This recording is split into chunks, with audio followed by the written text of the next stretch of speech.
but in the interest of everyone's time, let's go ahead and get started. I'm Jason Beers with the Indiana Chamber of Commerce. I'm really happy today to have our co-collaborators at the U.S. Chamber of Commerce Foundation, as well as Early Learning Indiana, that helped us put out a report late last month called Untapped Potential.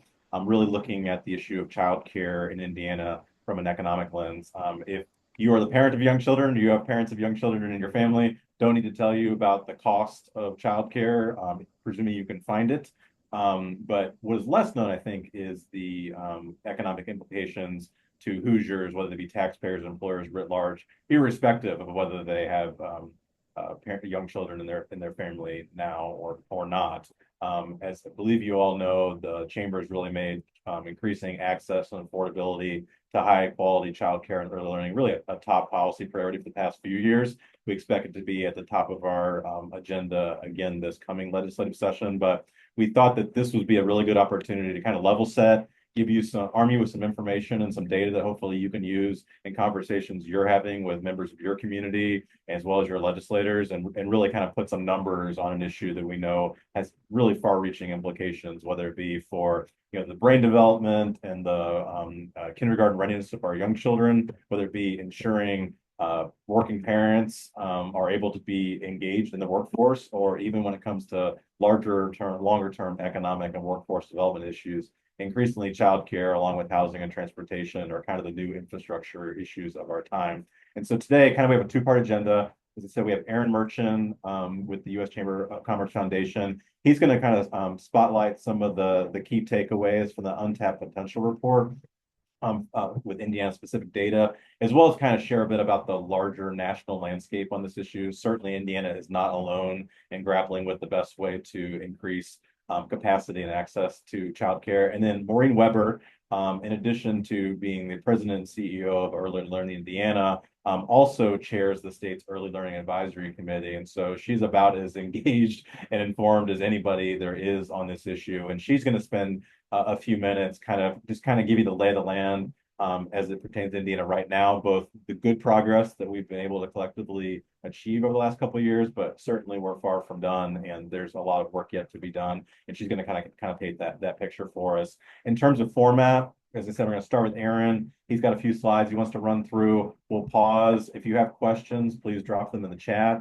and we'll try to field as many of those as possible. And then we'll kick it over to Maureen, and she's going to run through a few slides. And then I presume we'll have several minutes remaining in which we can kind of have a dialogue and answer any other questions or share comments that you might have. But with that, without further ado, this is about me not talking very much and listening to the experts. And so I'm going to attempt to share my screen and give the floor to our partner, Aaron, at the U.S. Chamber. Aaron, can you see your own slides? I can. Yep. Thanks, All right. Jason. Excellent. Well, I'm driving, so just let me know when you're ready to move to the next one. Absolutely. Appreciate it. Let's jump over to slide 2. There we go. Let folks know what they're in for. Just a quick intro about me. I think that the number one thing that I've learned in my time at the Chamber is that any sort of progress, especially when it applies to a large group of people, is relationship based. I think that meeting someone where they are is an important part of building those relationships. Just kind of wanted to open a little bit with where I am. These two adorable goofballs who are modeling their Halloween costumes are my now 4-year-old and almost 1.5-year-old. And so, in addition to the sort of like the policy of childcare, the conversation around childcare as it connects to the American workforce, I'm also deep in the childcare conversation, just in terms of like the day to day and like getting a cold that they brought home, things like that. But this is also important because it really informs my approach to the work that I do through the Chamber Foundation, in that I'm a big proponent of like we need systemic changes, we need big changes, we need public investments in childcare, and that takes time. We also need to do something now. Like, would I turn down like a little more breathing room around like a childcare tax credit? I would not. And so it's looking at what are the steps that we can take now that build towards a larger, more structural big picture change in the way that we approach childcare. Just a little bit about me. Also, I live in Charlotte, North Carolina. So if you're ever in town, let me know. more to do with these slides. We're going to frame a little bit about the journey the U.S. Chamber and Chamber Foundation has gone on regarding their work around childcare and how it rose to the top of their priority list. Then we're going to dig into the Untapped Potential report for Indiana, and then just talk a very little bit about some of our current initiatives and priorities into 2025. All of that said, I'll say that no, go ahead, Jason. All of that said, I will say that the phrase that I will beat into the ground is that we have a national childcare uh, problem that is going to be solved with local childcare solutions, and that is why Maureen's expertise and insight is going to be so important, and why it is both important and exciting that Jason and Maureen are working so closely together on this issue. So when it comes to the U.S. Chamber and Chamber Foundation, in I think it was 2017, this report was released, Workforce of Today, Workforce of Tomorrow. It seems quaint now, but at the time, we were like, we should really explicitly explain this connection between childcare and a thriving workforce. The anticipation was that we were going to have to sort of barnstorm the country and go talk to different chambers and really elucidate about this important connection. And the response was much more like, finally, oh my gosh, like we're drowning over here. We're really glad the chamber's on board with how we need childcare so that we can go to work, and how we need childcare for the next generation of kids to be ready to assume the jobs, many of which do not exist yet. And so that kind of got the ball rolling. And then if you want to jump on the next slide, Jason, then there were two other sort of foundational or like pillar resources that the chamber has come up with. The first is the employer roadmap. And this was originally a resource that was created at the very beginning of the pandemic, when there were, and this feels like a time capsule, when there were essential workers and when there were sort of the non-essential workers and who had to go outside, things like that. And so for those companies that had to keep their doors open, to keep the lights on, so to speak, in our country, we're like, here is a crash course in ways that you as an employer can support your employees with childcare benefits, childcare initiatives and support programs. And then as the pandemic waned, we realized, well, this is pretty applicable to any business that is like, what can I do as an employer-employee relationship? And so it just sort of goes through the different types of investments an employer can make. As you can see, the complexity is graded, the impact is graded, and then it moves into community investments. And that's another exciting thing that I've seen over the past few years working here at the foundation, is that the conversation has gone from that very basic, like, have you heard about childcare, to, okay, how do we make sure that the whole community is benefiting from this? If my employees who are building cars have childcare, but their teachers don't, their nurses don't, their bus drivers don't, then we really still have a childcare issue. So how do we, as the business community, uplift our towns and counties as we try and crack this nut? I will flag that in early December, we are releasing a website that is an interactive version of this roadmap. So we're making the jump from a PDF to something that you can click around, watch videos, type in your employees or employers' information, and see sort of what types of supports might work for you. So stay tuned for that. Now, on the next slide is where we really get into what brings us here today. And when the Chamber and Chamber Foundation look at the ways in which we think the business community can and should lead on this issue, what role they play, and what are gaps that can be filled from that business perspective, we came up with the Untapped Potential series. Our first cohort of reports were released February 2020. It was actually the last public event that I attended before the world shut down for several years. So we call those our pre-pandemic reports now. And then in 2021, we had a cohort of right in the middle of the pandemic reports. You will be unsurprised to hear things got worse. And now on the other side, Indiana included, we have the sort of like out the other side. You will also be unsurprised to hear that, restaurants, movie theaters, cruise ships, which I thought were not going to be a thing anymore, thriving. So all these other industries bounced back. Childcare has not. In many ways, it feels like it has, but two things factor into that. One, parents are crazy resourceful at keeping plates spinning and duct taping solutions.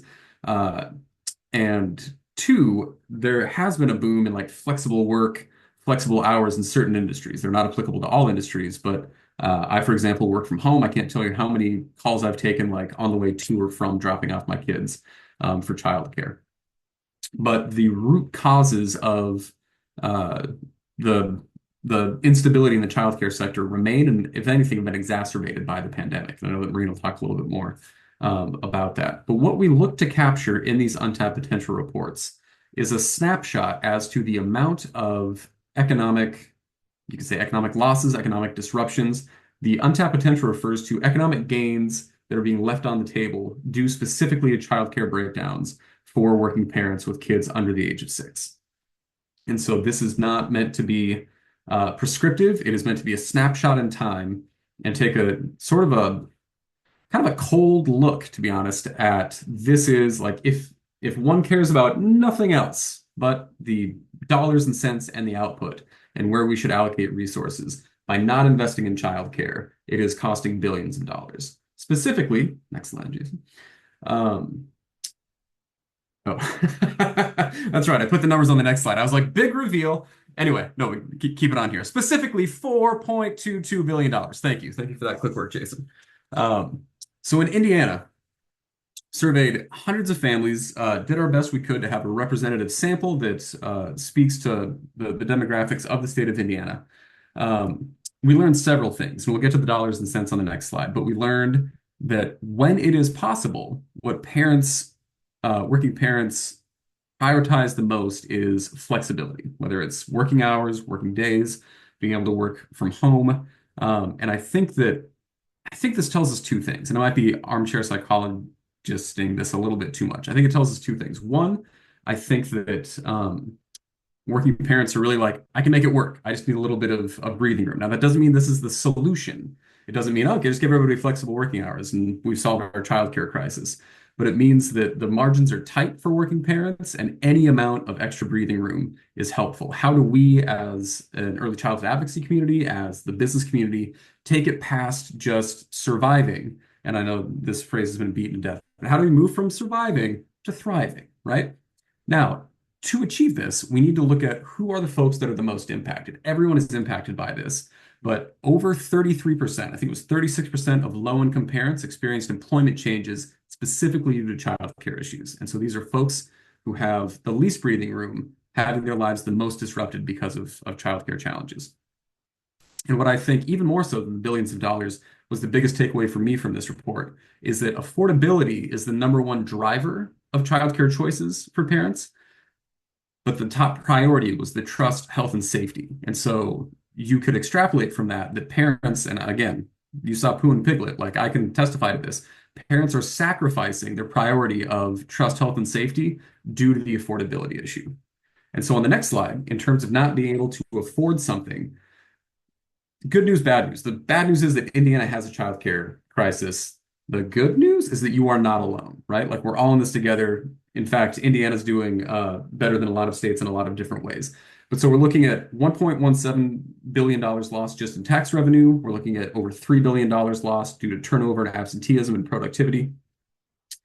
And we have long talked about this in terms of things that are lost. And what we at the foundation are trying to do now is kind of turn that on its head. And so rather like, while it is true that Indiana is losing over $4 billion a year because of childcare breakdowns, Indiana stands to gain $4 billion a year if we can pinpoint how to fill these gaps, how to create more childcare supports.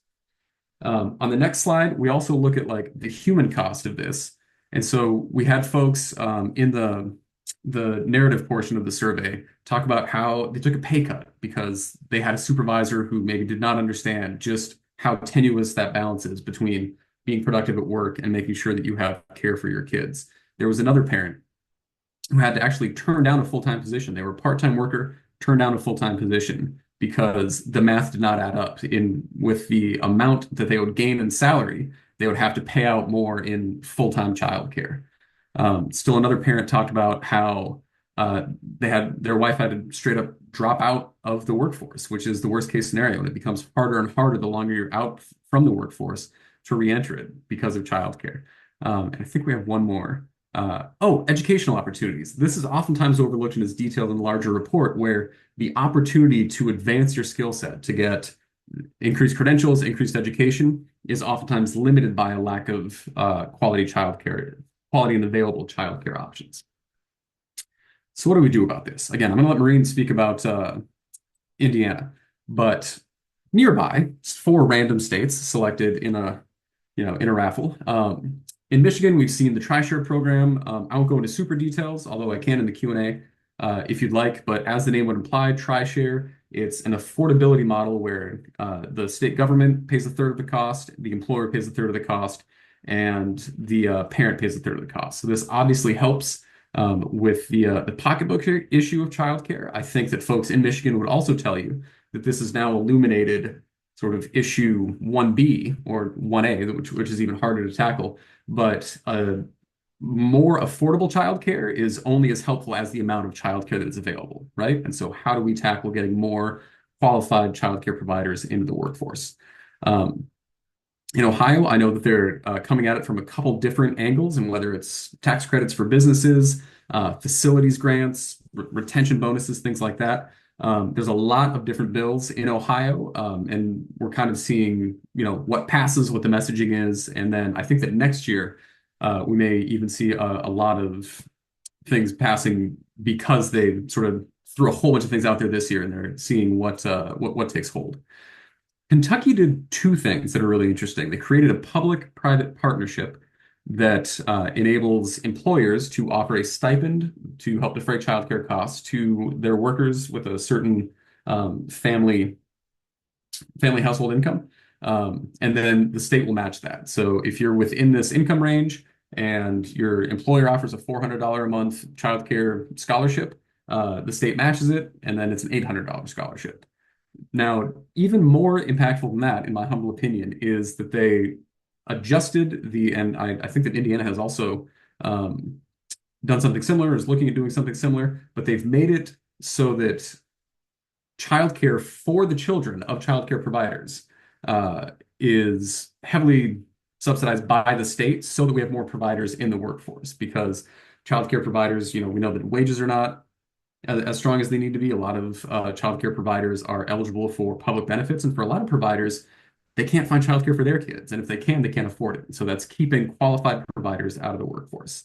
And then in Illinois, they've done several things, but something that I thought was really interesting that's had a huge impact is they just created a Department of Early Childhood. I grew up in South Dakota. I was talking to some childcare providers uh, from the lower Dakota, and they were like, I just needed to update some paperwork. And I called the Department of Education, the Department of Labor, the Department of Social Services, the Department of, and so to have all of that in one spot has really streamlined both questions for employers, but also providers and parents.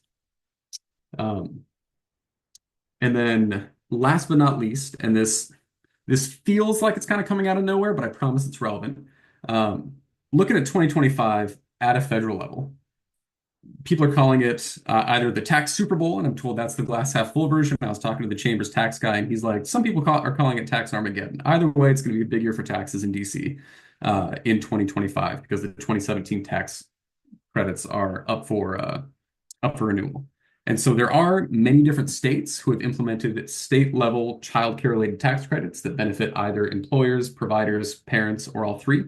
Um, this is an opportunity to use our voice as childcare advocates, as business representatives, to talk to your elected officials now. And I work for the foundation, so this is not like a pitch for a specific bill or anything like that. Just like, hey, by the way, but talk to your elected officials now about childcare related tax credits so that they are thinking of them when these conversations are happening.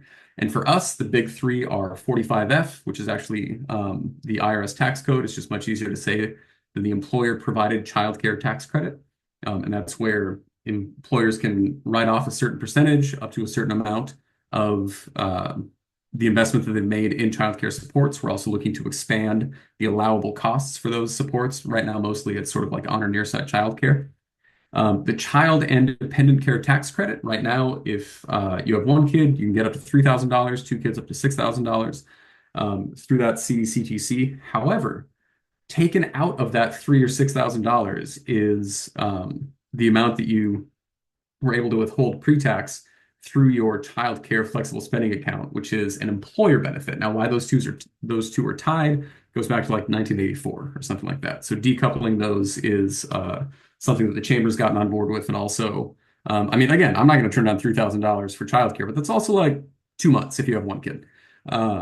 So those are sort of the big three when we talk about the tax Super Bowl and making sure that childcare is being discussed in that conversation. So I'll pause there for questions and look forward to hearing about the very specific Indiana approach to tackling this issue with Marine. Thanks so much, Aaron. That was really informative and helpful. As you said, we'll pause here just for a minute. If you've got a burning question you want to ask, this would be a good time. Just drop it in the chat. If not, you can hold those questions or just keep dropping them in. And after Maureen has a chance to walk through her slides, whatever time is remaining, we'll have as many questions answered as we can. But not seeing any coming in just yet, which meant Aaron either did such a great job or he will overwhelm you with so much information you're still processing. But either way, we will keep moving. And as I said, there'll still be plenty of time for Q&A here in a moment if I can get all my various screens to start working correctly. Okay. Maureen, take it away. Great. And I just want to say, Aaron, you mentioned 1984. I think you mean the actual year and not the book, but maybe you can clarify in the time after. So I wanted to just chime in with a little bit of additional context for what the sort of situational analysis is in Indiana, and then to talk to you about where we might go from a policy perspective, but we're anxious to have conversations with all of you at the end here. So we'll move forward one slide, Jason, and I'll tell you a little bit about the way we think about the state of access from Early Learning Indiana's perspective. Really there are 4 components that factor into our overall access index, as we call it. And it starts with the one that you are probably most focused on and that ties most closely to the Untapped Potential report, which is the capacity. How sufficient is the capacity in a given area for the families who live there? But we think it's important to look at these 3 other components alongside that. So we just sort of remember the big picture of the full untapped potential that is at risk here, which is the potential for your future workforce, that pipeline way down the road to be contributing at their sort of highest and best because they've had that right essential foundation. And so the second factor we look at is the quality of the care and early learning that's being provided in a location. For that reason, we're thinking about not just what's the today workforce impact, but what's the future as well. The third is the affordability of that care, and that it looks at a couple of different things. What is the percentage of a family's income that would be necessary to support a child or 2 children in care? And then also, what's the level of subsidy that's available? Are there providers in the area that are willing to accept On My Way pre-kindergarten vouchers and Child Care and Development Fund vouchers or not? So there are a couple of factors that are at play there. And then lastly, we look at, do families have variety and choice, or are they kind of constrained by, one type of care that might be available in their neighborhood? And we think it's important in a mixed delivery system, especially for families, to have, sort of the range of options available to them. And so we look at all 4 of those things.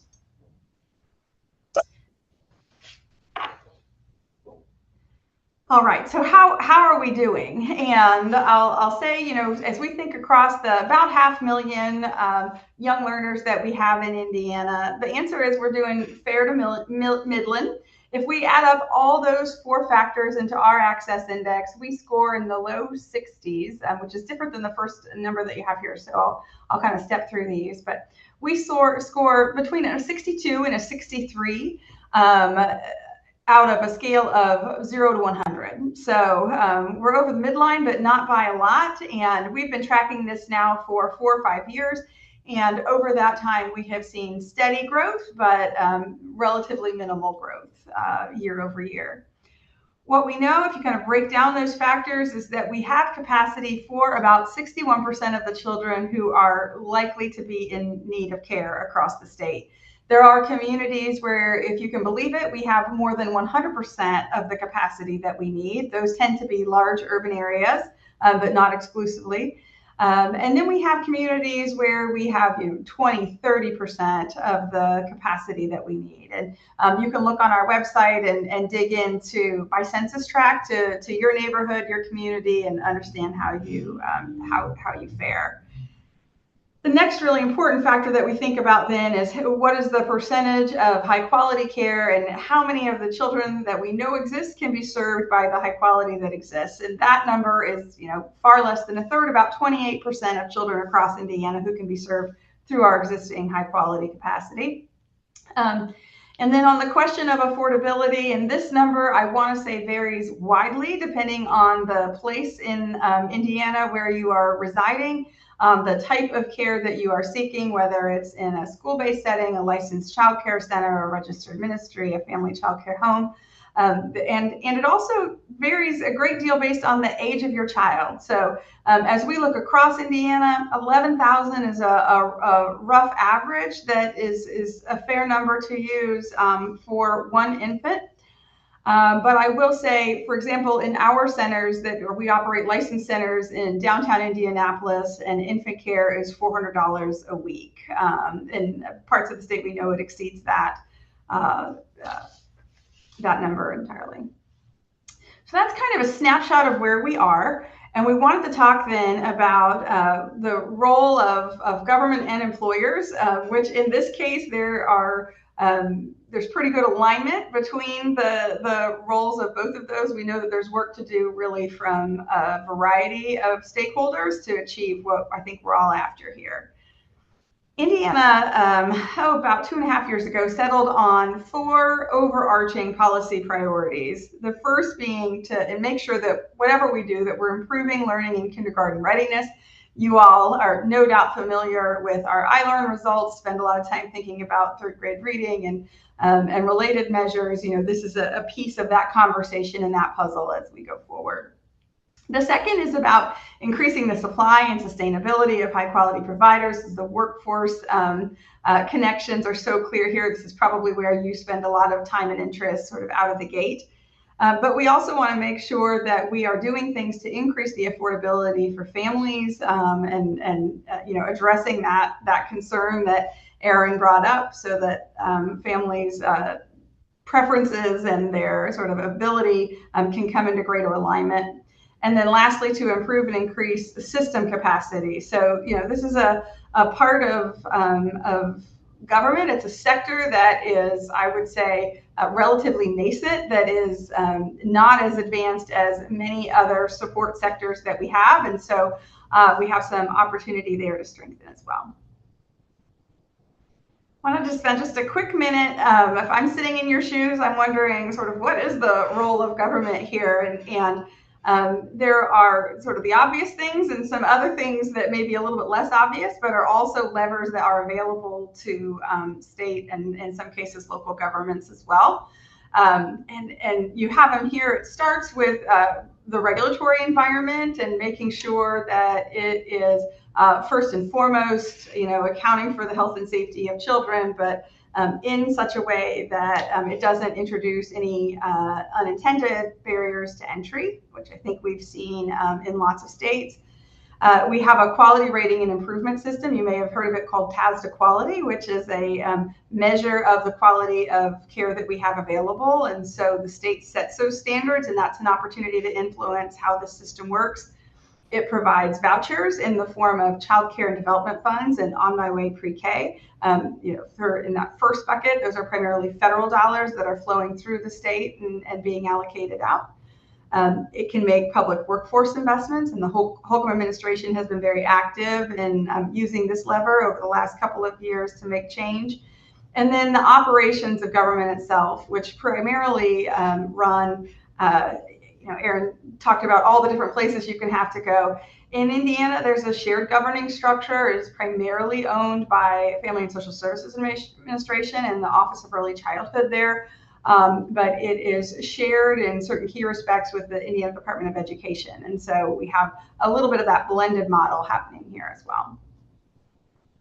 So against that backdrop, I just want to acknowledge and thank Jason and the Chamber in particular, along with other partners. We've really had a very active season for a number of years around legislation and administrative changes as well that really tackle all of those overarching policy priorities.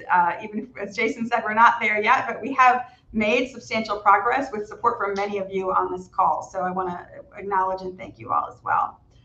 And really, some things that we'll call out, we just a couple of years ago increased the income eligibility threshold, which was stubbornly stuck at 127% of the federal poverty level for a number of years, up to 150%.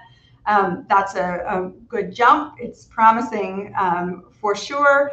But just to put that in context for you, what that means is that for a family of 4, you have to be earning less than about $46,000 a year to meet that eligibility standard. We have, as Aaron mentioned, done something similar to Kentucky and helped to prioritize childcare workers in our subsidy distribution, so making it easier for providers to access early care and education vouchers for their own children, which addresses a big part of the supply issue. We've also done some things to make the workforce a little bit more flexible in Senate Bill 2 last year. And then we have some work that you'll see in just a second, I say is underway.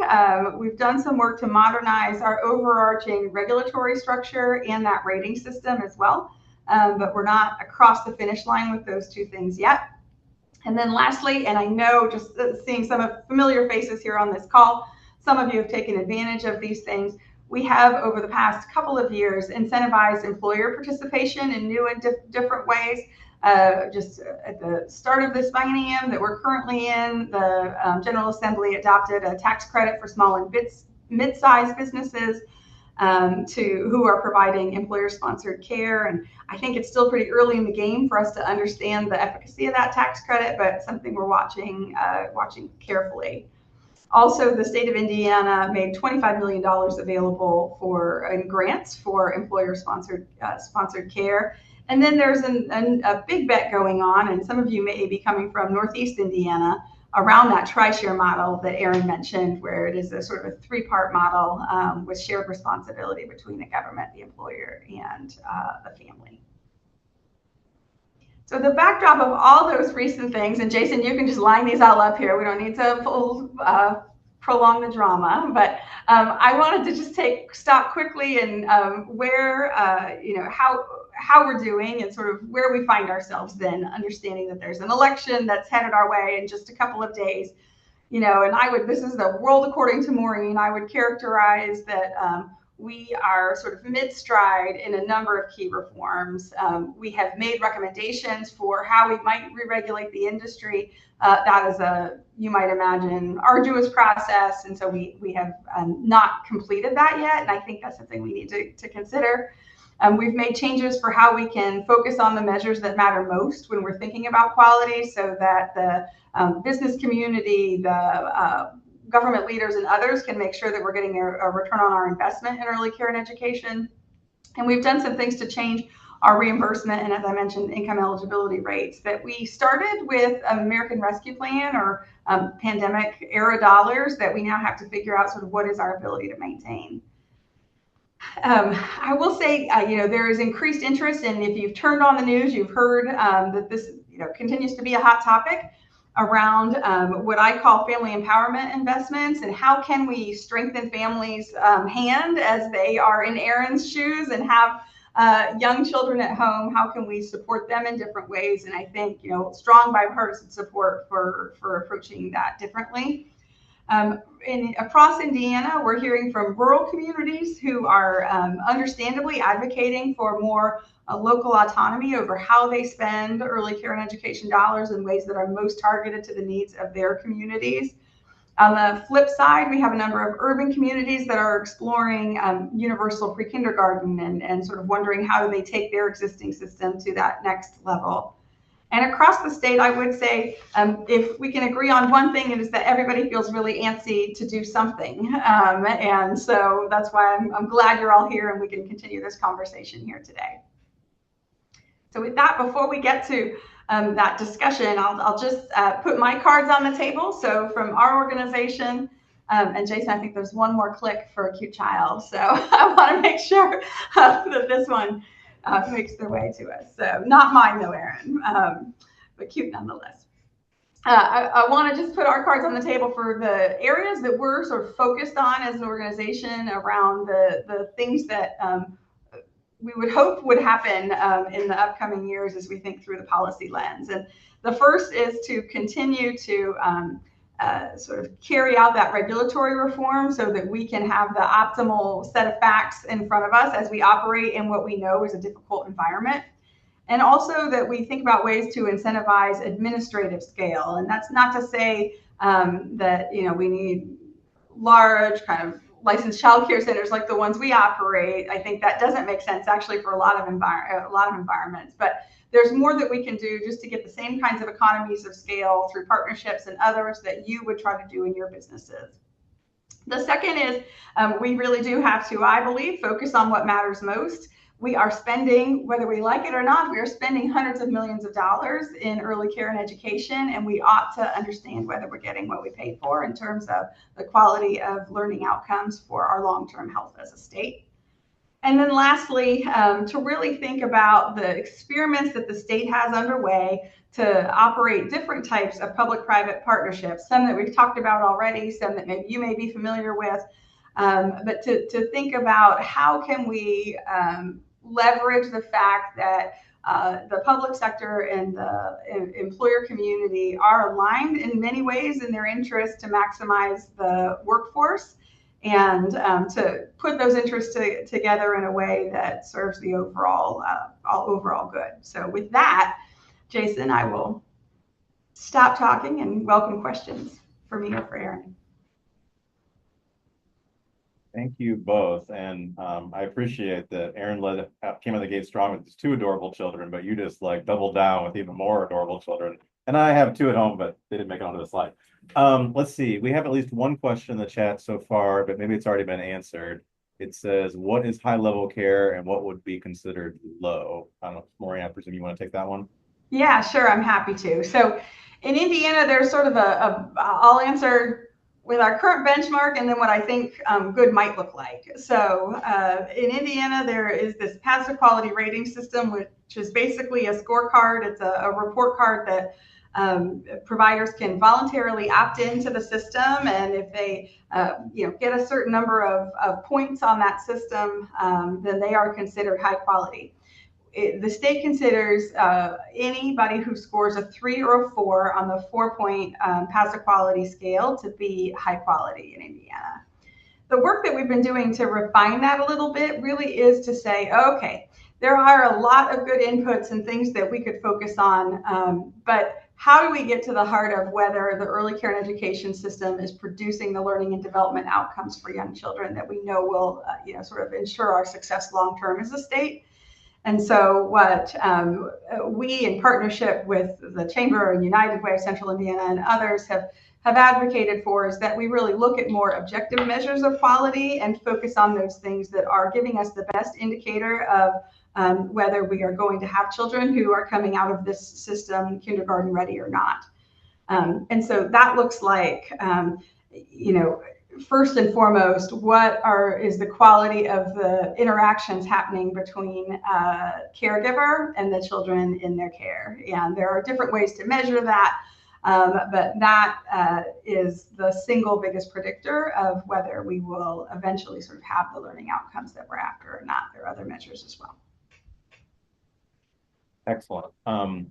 Well, let's keep the questions coming. You can either drop them in the chat. I think you can unmute yourselves, but if you can't, practice your typing skills. But while we're waiting for those thoughts to percolate, Maureen, Erin, anything you'd like to say in response to what either of you had to share, or anything that you didn't occur to you to mention while you're walking through your slides?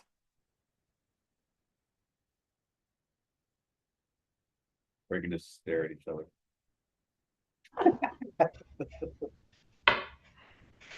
No, I guess one thing that I will say, we did an economic impact study a number of years ago with a different methodology and really landed in exactly the same place. And so, 6 years have passed and we're still at more than $4 billion for the state. So it's certainly making me feel antsy to listen to Erin and understand the potential really that is still remaining for us. Well, and the risk, what is available for low-income parents at the moment? Question. Yeah, great question. So a couple of things in Indiana. There are two primary sources of vouchers. If you happen to have a 4-year-old, families would be eligible for what's called the On My Way pre-kindergarten program, On My Way pre-K.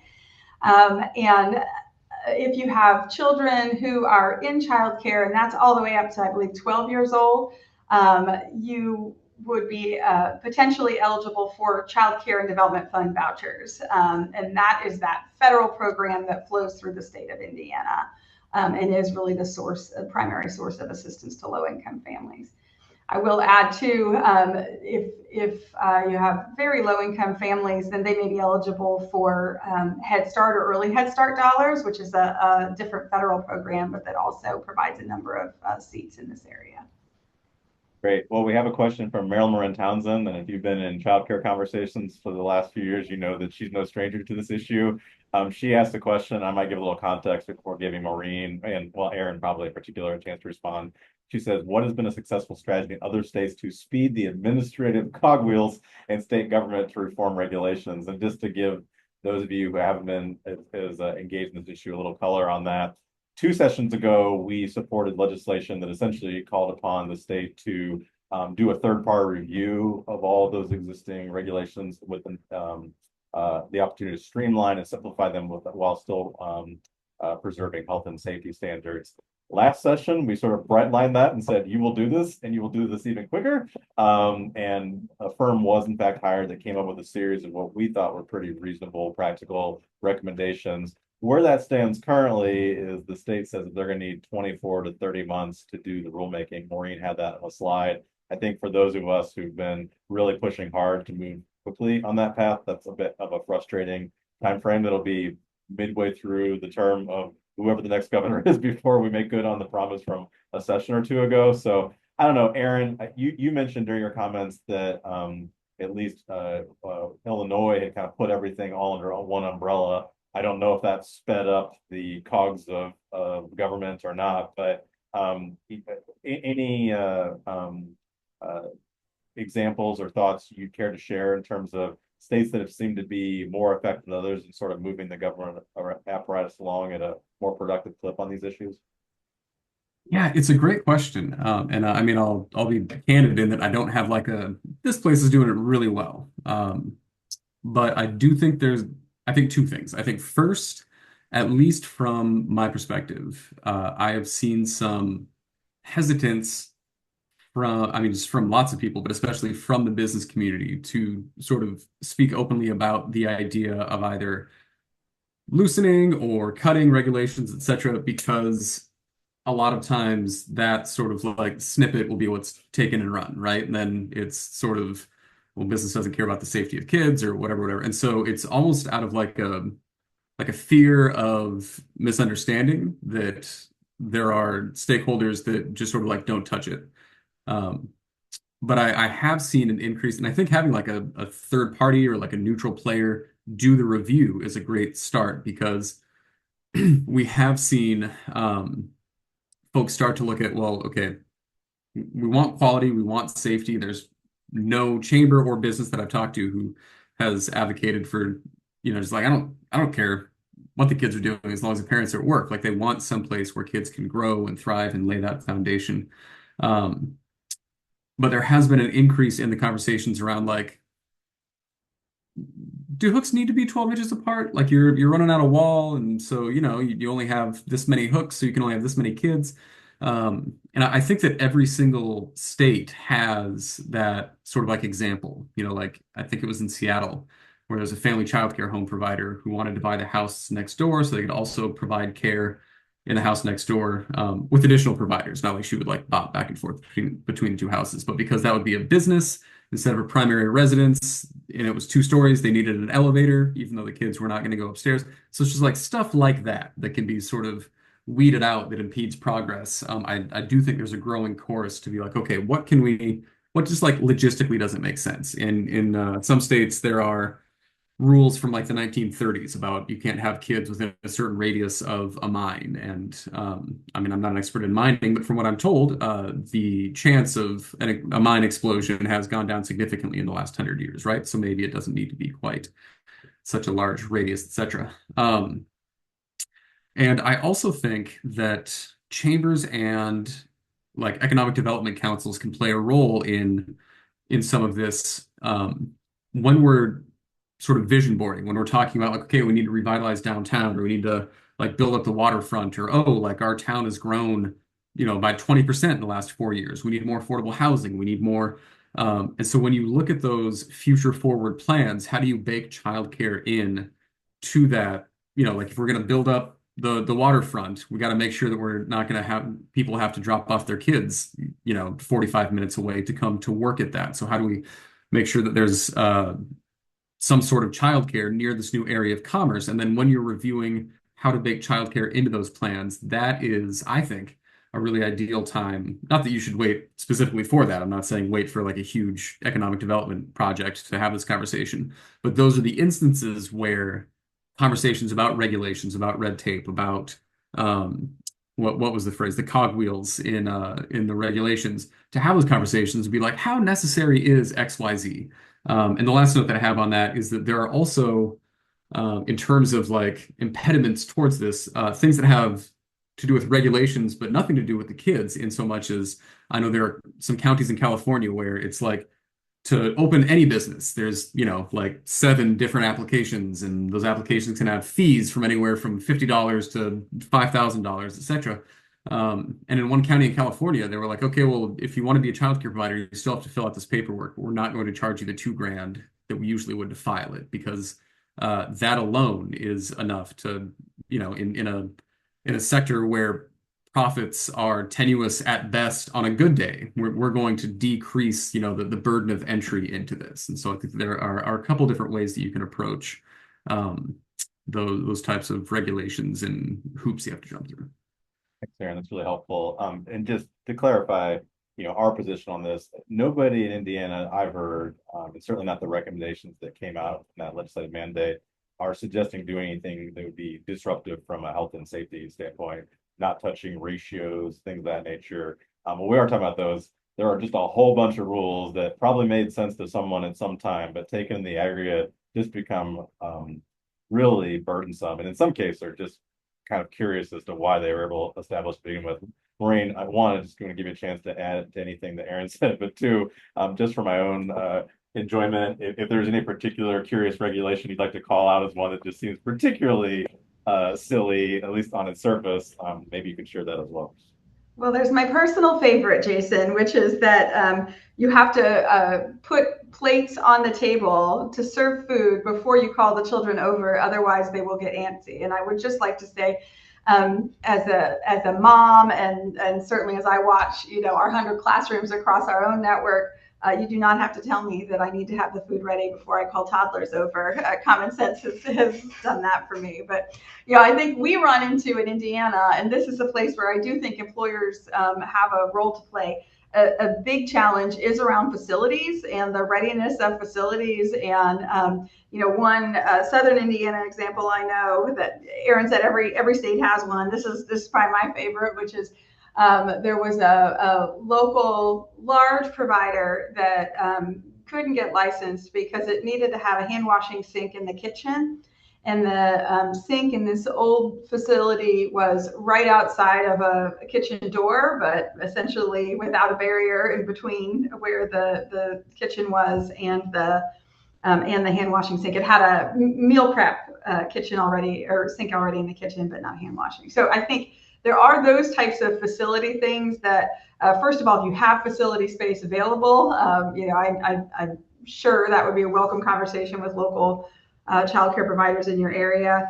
But otherwise, I think those are the types of things that I think encouragement from the employer community to continue to look at those kinds of really common sense things are probably places we can all agree to readily, easily. That's helpful. Maryland has a follow-up question. As we know, the contention for Northeast Indiana has been really active and kind of leading the way on many of these things. And Yeah. I don't necessarily want to read the whole thing here, interest of time, but talking about thinking out co-op models for individual child care providers where they can kind of share purchasing power, marketing, training, Yeah. et cetera. She's curious about, what are our best paths forward in terms of, kind of freeing up independent child care providers to create these kind of models. Just I'll editorialize for just a second and kick it to you. We know in the Senate bill 2 from last year, create a little bit of space to these micro centers for this kind of flexibility, innovation on a small scale, with the hope that that would kind of create some room for some innovation in advance of this larger regulatory review, which, as I've already kind of harped on, is taking longer and moving at a more glacial pace than even our most cynical partners could have possibly predicted. But with all that said, Maureen, anything you'd like to add to that, or you as well, Aaron, from more of a national view? I'm happy to start. So I think, one of the things that our organization has done is fostered a group of, I think, 7 pilot shared services sites. And so those are hubs that are banding together for different types of administrative services. And we think it's really important that as they do that, that they're sort of focused on those economies of scale and, keeping their costs as low as possible. And so there are a lot of things you could share services around, but one of the ones that we've seen be most successful is a substitute pool that's at work in the Bloomington area, and that has really proven to be a benefit to a lot of smaller providers there. And so I do think with a little bit of seed funding, we were able to get 7 of those started in different regions across the state. And so as you're thinking about steps you might take, encouraging that initial startup may be a place to start. Great. And there's a question here from John Niederman.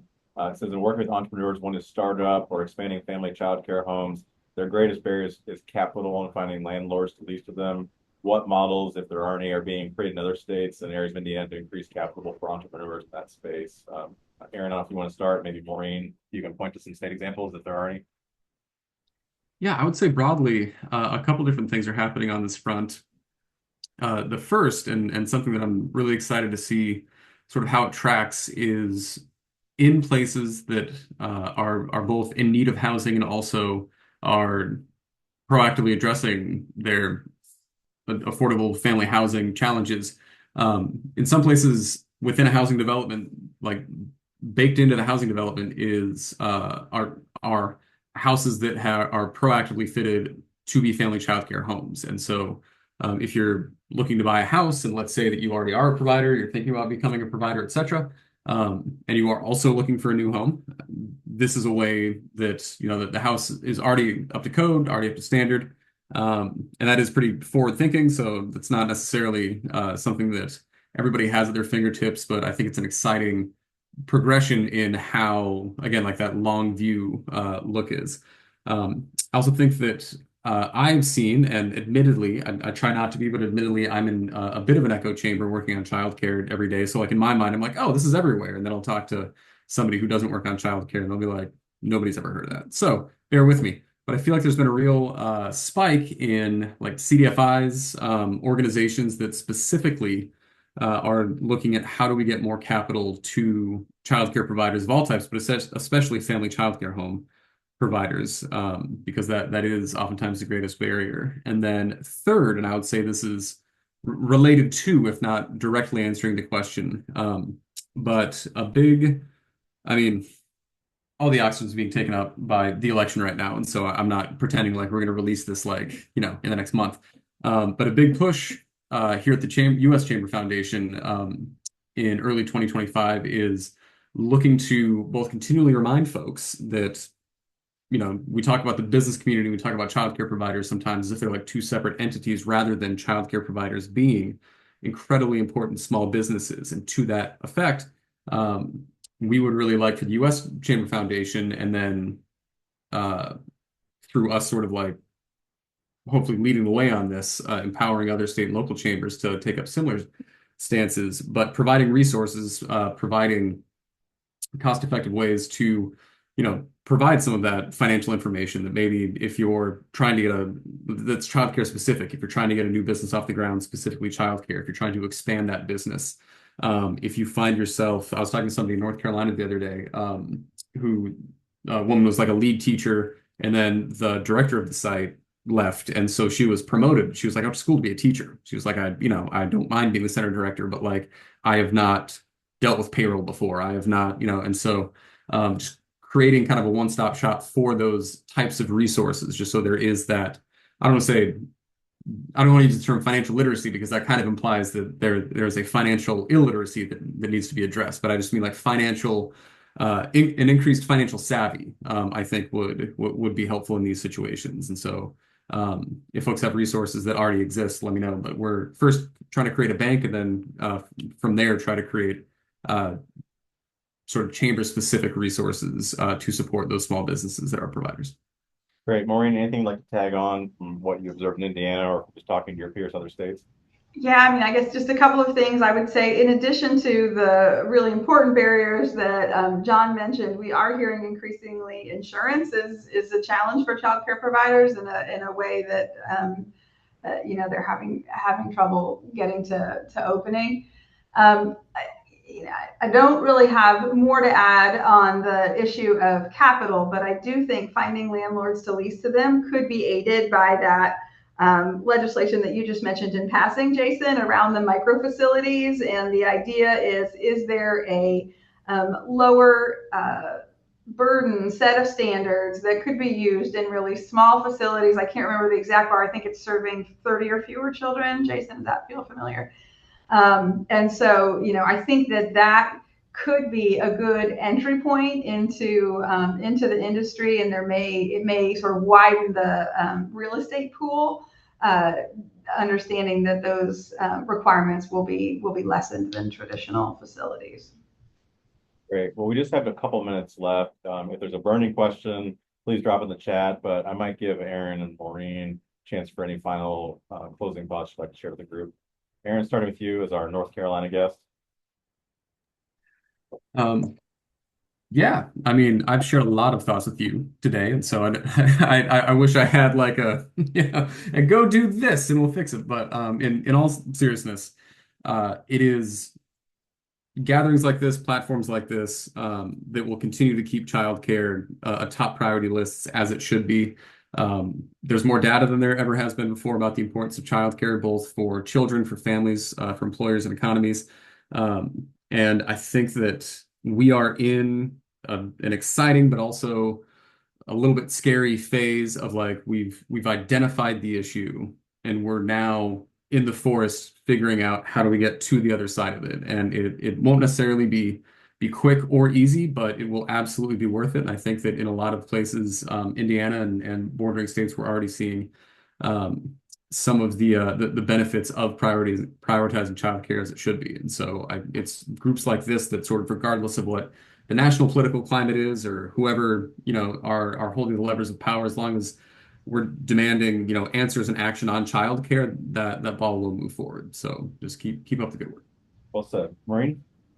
Yeah, I just want to, first of all, thank both the U.S. Chamber Foundation and the Indiana Chamber for your work on this report. It was really beneficial and has fostered so many conversations just like this one. So thanks to you both and to your colleagues for the effort. And I would just say, in this very polarized world in which it's hard for us to agree on much, there's a whole enormous amount of agreement around the fact that this is a challenge that is worthy of solving. And so I feel mostly very optimistic that we'll continue to stay after these vexing issues until we come out on the other side. Great. Well, if you can't get enough childcare, I've got good news for you. It's not going anywhere anytime soon. Please, if you haven't already, take a look at that Untapped Potential report, as well as there's a lot of great resources on both the U.S. Chamber Foundation's website as well as Early Learning Indiana's website. We'll be focusing this issue again at our fall board meeting. So if you're a member of ours, you can look forward to that.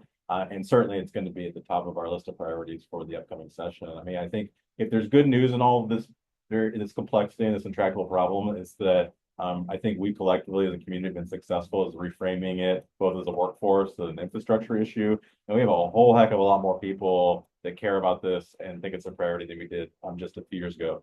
the challenge, of course, is that we're getting to the point where we just have to figure out where's Indiana going to be in terms of strategic investment to really increase capacity as a state. And so we'll be looking to all of you to help us carry that message forward in the upcoming legislative session and beyond. But just close out here. We're right at 3 o'clock. Want to be respectful of your time. Just kind of parrot what Maureen said, which is couldn't be happier to be partnering with Early Learning Indiana, the U.S. Chamber Foundation, States Early Works Coalition, and folks that are on this call, those who I know are interested in the issue but weren't able to make it today.